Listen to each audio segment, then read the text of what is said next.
السلام عليكم ورحمة الله وبركاته.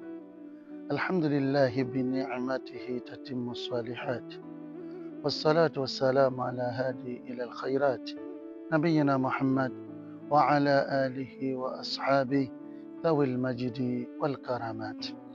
Wapenzi mnaotufuatilia katika Ruqya Online TV, nimekuja na nasaha ambayo nasaha hii kama mnavyofahamu, mimi ni mtu ambaye ninadili na masala ya ruqya sana.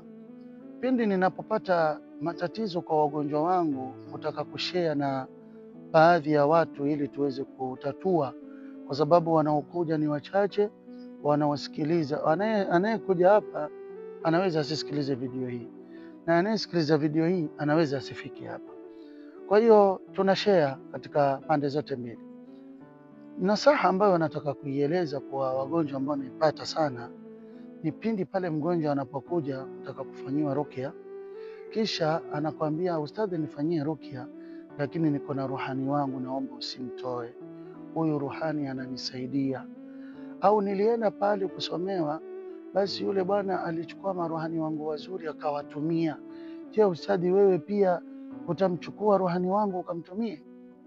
Hapa nataka kueleza upande wa akida. Ni mgonjwa huyu ambaye itakuwa akida yake imepungua, kwa sababu haya ni masala ambayo sio ya kuyaamini katika moyo kwamba mimi niko na ruhani ananipa riziki, basi nikiota ndoto fulani kufikia asubuhi kwenye biashara yangu wateja wangu watakuwa wengi, au nikiota ndoto fulani nikiamka asubuhi nitapata pesa, au nikiona ndoto fulani basi nikiona mambo fulani, mambo yale yanafaulu ama yanafeli.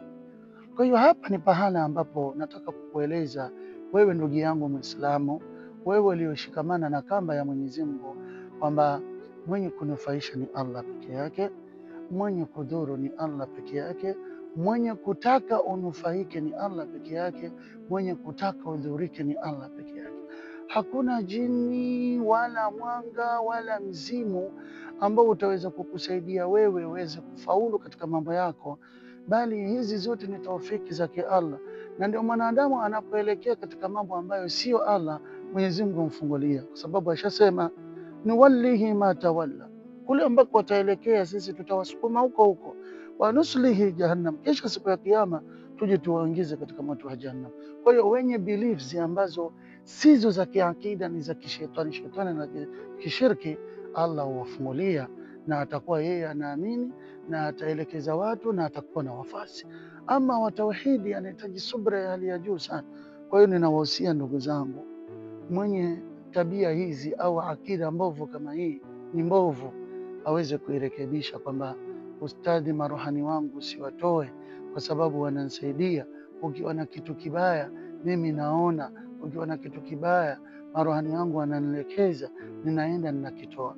Kwa hiyo hawa tayari wamekutia katika shirki ya kwamba wewe huwezi kufanya lolote mpaka viumbe kama hawa, ambapo huu ni mtihani.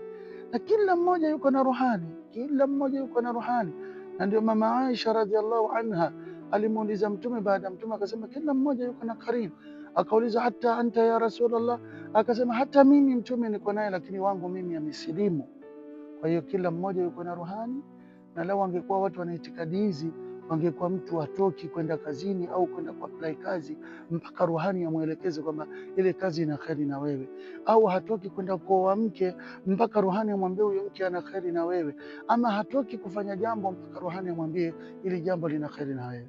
Kwa hiyo ni kutawakal kwa Mwenyezi Mungu, kumwomba Mwenyezi Mungu kwa lolote ambalo unataka kulikadiria, na ziko njia nyingi za kufanya za kisunna, istikhara, kujaribu kutafuta namna ambazo ni za kisawa kuliko njia ambazo tunazienda zinatutoa katika akida, na siku ya kiyama tutakwenda shukia pahala pabaya. Wa naudhu billahi min dhalika. Wassalamu alaikum wa rahmatullahi wa barakatuh.